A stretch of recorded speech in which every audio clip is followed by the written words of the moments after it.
So I'm just going to discuss some of the peer review material on Wolfberry. We can have the first slides. I'm just going to run through accelerated aging. What Dr. Bruce Ames, he's a researcher out of UCLA.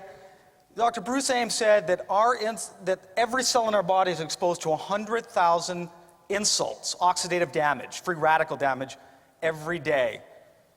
So what you've got is 75 billion cells times by 100,000. That adds up to a lot of zeros. I mean, we are aging continually, whether we like it or not.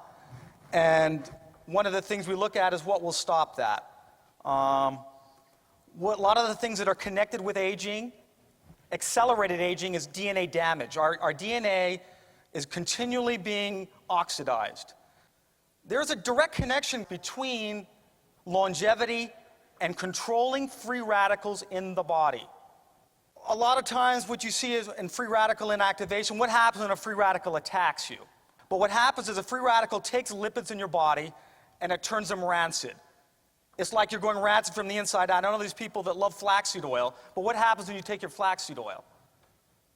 As soon as you consume it, it's going rancid even as you ingest it. People sit there and refrigerate this stuff. Oh, put it in the refrigerator. Well, okay, but as soon as you put it in that nice acidic bath, that nutrient broth in your stomach, what happens is, bingo, you've got instant rancidity of this. So what did Dr. Young do? He added some of the most powerful antioxidants known to protect it, inside the body as well as out. Clove oil, because what you have here are the most powerful antioxidants on earth. There's a lot of free radical scavengers. We'll discuss some of those. Superoxide dismutase, there's a couple of different ones of those. Glutathione, even more powerful of a scavenger, there's 3 of those. There's transferase, reductase, oxidase, so you've got a bunch of those. You've got superoxide dismutases, there's 2 of those, a copper and a manganese, or copper zinc / and a manganese one. All of these, you work in the body to defend you against free radical damage, accelerated aging. One of the signs of free radical damage is visible is wrinkling of the skin and the liver spots. The senile lentigens you see, those little brown pigmented spots, all that is concentrated lipofuscin. And the older you get, the more you have of those. And in fact, as I was driving up today, I noticed that I had a couple more of those puppies. And I knew why. I had left behind my Barry Young at home, so. Actually, no. It was not the Cheesecake Doug Mills. It was those evil peanut butter cups. Newman's Own chocolate enrobed peanut butter cups. And when I told my sister today that those would be the death of me, I'm not so sure I was not wrong on that assumption. Digestive organs most exposed to carcinogens. What's the most potent carcinogens you take in your body? Your foods. Your foods can heal and your foods can kill. How you cook your foods, what foods you take in, is more important than anything. And it's interesting that what is the #1 cancer worldwide, guys? Can anybody tell me? Stomach. But stomach cancer, why? Because that's the first organ that really starts to, that's like a chemical soup in there.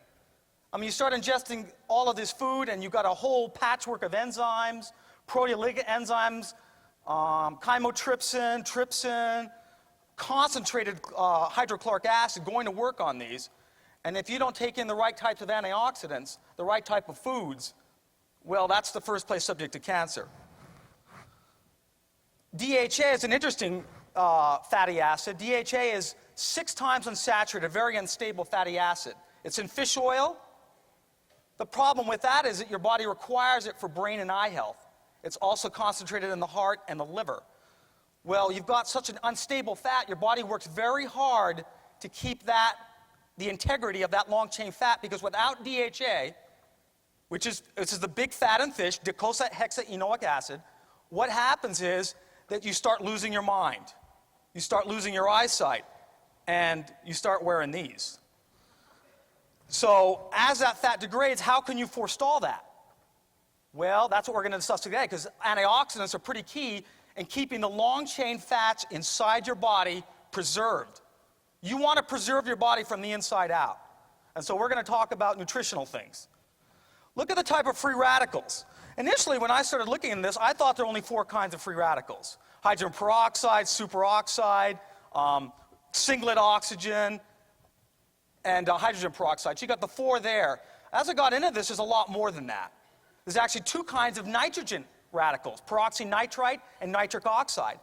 There's also fat-free radicals, because as you get these chain reactions of free radicals, creating more free radicals in the body, you get other kinds that are formed.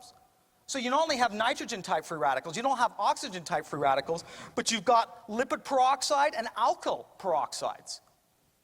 And the problem with those, alkyl and alkoxy peroxides, is they're far deadlier and far more long-lived.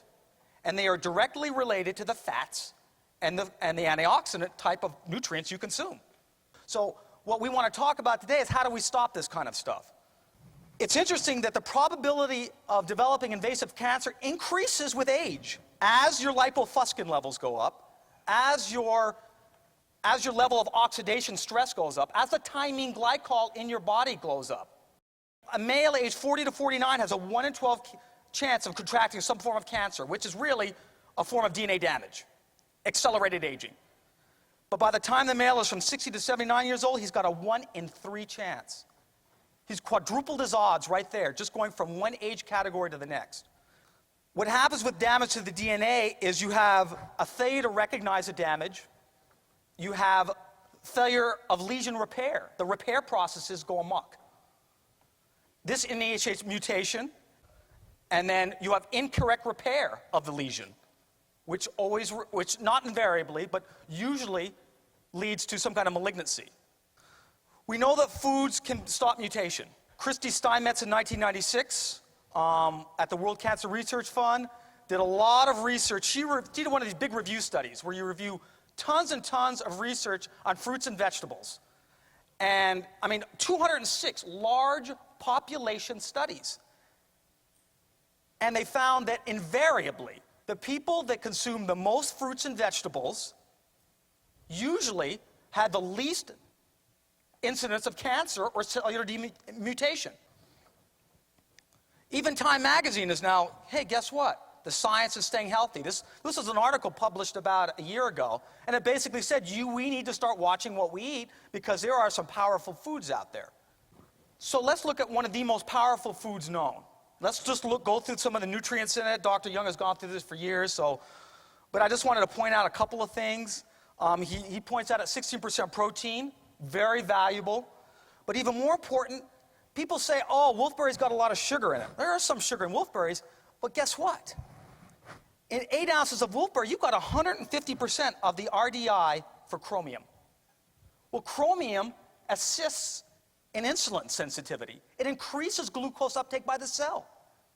This is one of the highest sources of chromium of any food known. When you're talking anti-diabetic, isn't that interesting to know? Isn't that interesting to know that people that complain, oh, the wolfberries, well, there is some sugar in the wolfberries, but there's also chromium. We started comparing antioxidants. It's interesting that pure vitamin E has an ORAC of about 3,300. But the Chinese wolfberry blows it out. Pound for pound, ounce for ounce, your Chinese wolfberries are at least 30 times more powerful than pure vitamin E. Think about that. Pure vitamin E. But it's interesting that a lot of people that take these pills, they say, well, I am taking purified pine bark oligoproanthocyanidin extract, they tell me.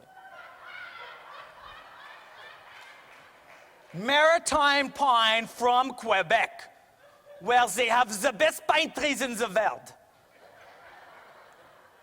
I had one guy come to me. I get all kinds of people coming to me. They try to sell you everything. I have the best. I said, well, how is it the best? Because it is. This is known throughout the world, all the studies. What studies? Well, there are some. So what's the ORAC of it? Not necessary ORAC. Not necessary? So can I send it in and test? Not necessary. So he leaves and I say, I better send this in. I'll send it in. And it's always a disappointment. It's always a disappointment. You've got a wolfberry. I mean, it beats all these other fruits and vegetables in vitamin C, beta-carotene, calcium. I mean, this is a vitamin pill in a berry. So let's look at a couple of studies. A lot of studies done in Yunchuan, China, on the Chinese wolfberry. Here's a study on LDL peroxidation. I know these are some big words. Well, the research in China, Chinese Academy of Sciences, one of the most prestigious in China, did a series of studies. What they're finding now is that, guess what? Heart disease isn't really caused by cholesterol after all. Have you been seeing this all of a sudden? We were wrong for 15 years. The statistics bear it out. There were in 2001, there were 1.1 million heart attacks in the United States. Did you know that 500,000 of those 1.1 million patients that had heart attacks had normal to low cholesterol? Half almost. Almost half had normal. So there must be something else going on. What else is there? Well, now they're discovering, guess what? It's the foam cells. It's the oxidized cholesterol that's the problem. So what you see here in this study is they tested the Lycium barbarum, they used the berries, in this case, they used the glycans or the polysaccharide. And they saw, in this particular set of studies, if it would stop the oxidation of cholesterol in the blood. Reduced it markedly. This is a 2002 study, a very recent study. It talked about the protective effects of Lycium barbarum polysaccharides on pancreatic islet cell damage. Because your islet cells in your pancreas are subjected to a lot of oxidation, a lot of oxidative damage, and you wonder why so many diabetics. How many people have got type 2 diabetes? Why do people have that? Well, yeah, you've got insulin resistance. What's caused by that? Poor diet, too many peanut butter cups.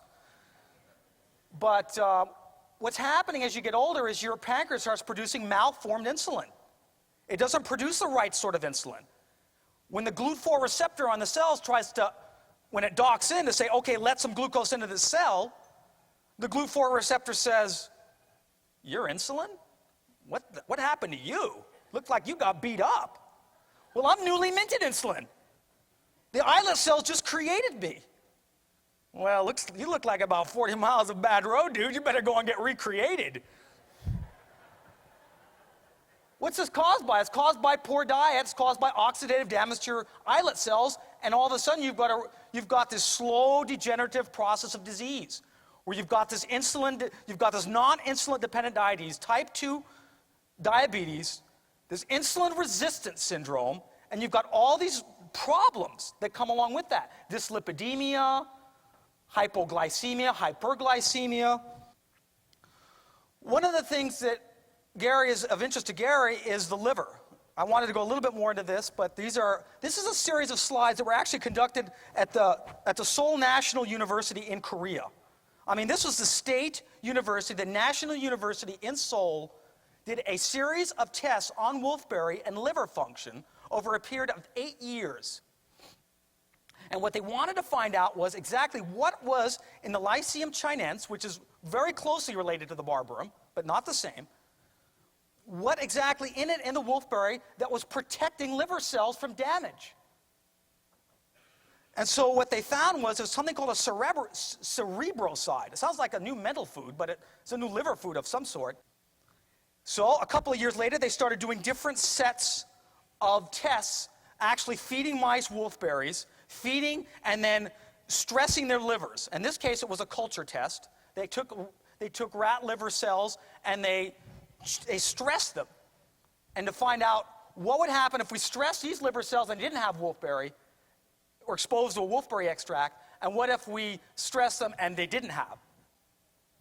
So what they did was they tried something called galactosamine. Galactosamine is a little chemical they feed to the poor animals that imitates viral hepatitis. This compound, if you give it to an animal, will make their liver seem as though it has viral hepatitis, and you start to get necrosis, you start to get diseased liver, you start to see these dead cells.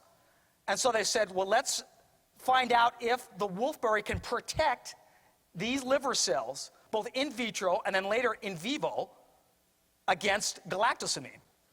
So I said, okay, let's give them 1 micromole of wolfberry fruit extract and see what happens. What kind of protection will that afford against a chemical known to simulate viral hepatitis?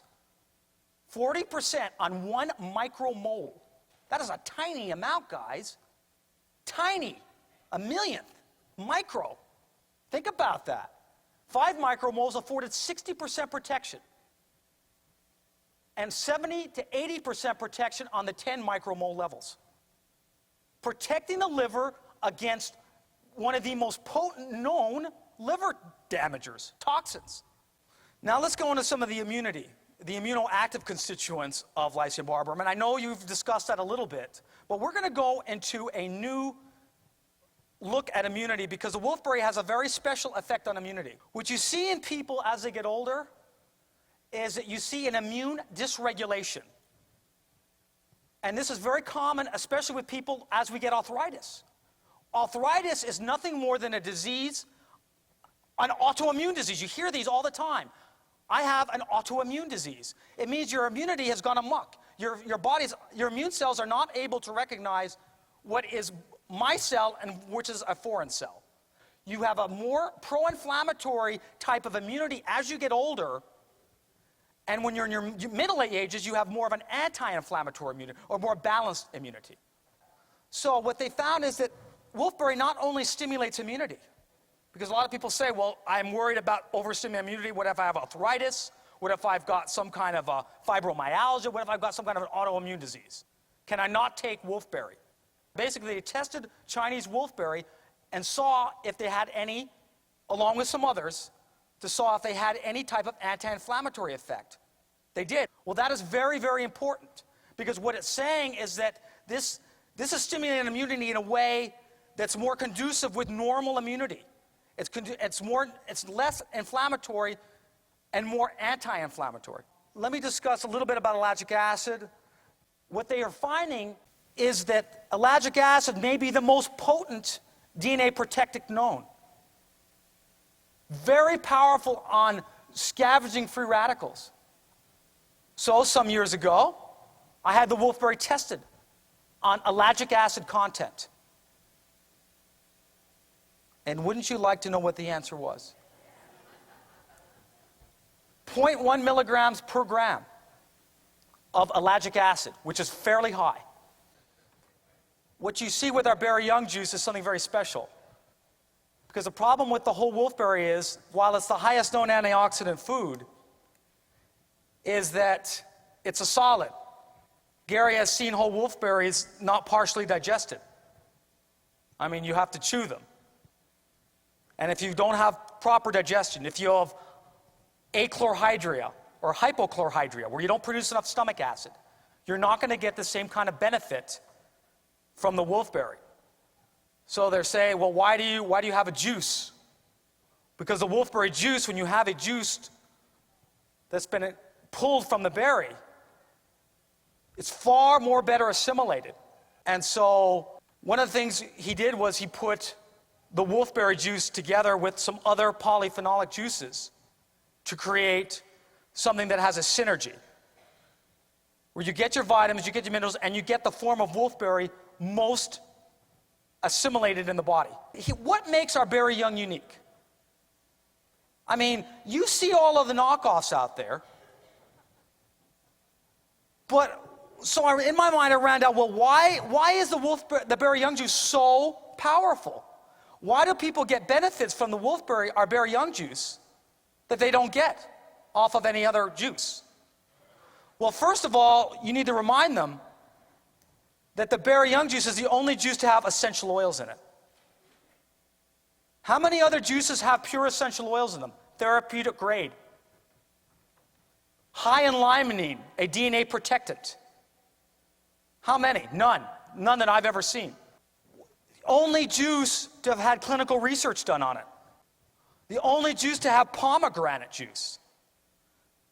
There has been a series of studies done on pomegranate on preventing LDL cholesterol oxidation. We discussed that a little earlier. LDL oxidation is what you see that clogs your arteries. It's this oxidation that occurs in the body as you go rancid from the inside out. And so pomegranate has got some very unique chemistry, high in ellagic acid, high in polyphenols, and high in substances they haven't even identified yet. This is a story you need to communicate to your people on Very Young. That what you have is the world's most powerful food, the most powerful supernutrient, the most powerful DNA protector known. Rich in vitamins, rich in minerals. There's no reason why you should not be selling a ton of this to everybody in America. Because what you have is totally unique. No one has anything like this juice. And there's no reason why you can't build a business just around Very Young juice, because the story is there. The science is there. And I encourage you to do that. Thank you very much.